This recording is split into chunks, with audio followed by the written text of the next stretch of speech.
Use the remote control to raise and lower the suspension, then return to the driving level. It works even with the ignition off as long as there's air in the system.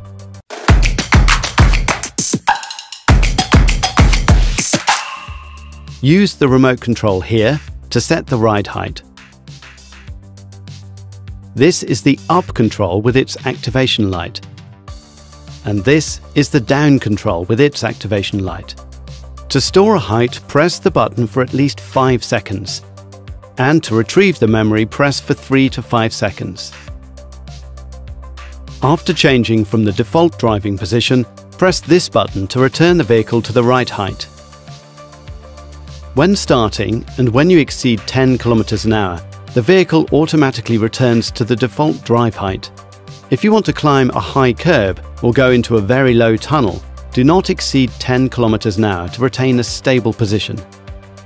However, ensure you return to the level after a loading phase to limit tyre friction on the mudguards. And finally, use the stop button to stop all movement. Suspension adjustment can still be active even with the ignition off. Simply activate the standby control after modifying the height. This function lets you save battery power and close your vehicle.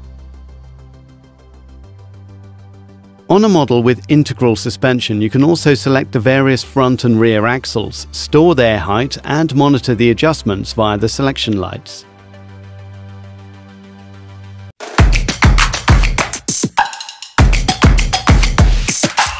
On a model with lift axles, press the top of the switch to lift the axle. The indicator light on the dashboard comes on. Press the bottom of the switch to lower the axle. In auto position, the axle lifts automatically above 5 km an hour if the vehicle is lightly loaded. The load shedding control optimizes vehicle traction. Press the button once to load the axle to maximum. Press again to overload to gain more traction and get out of difficult situations as long as you keep below 30 km an hour.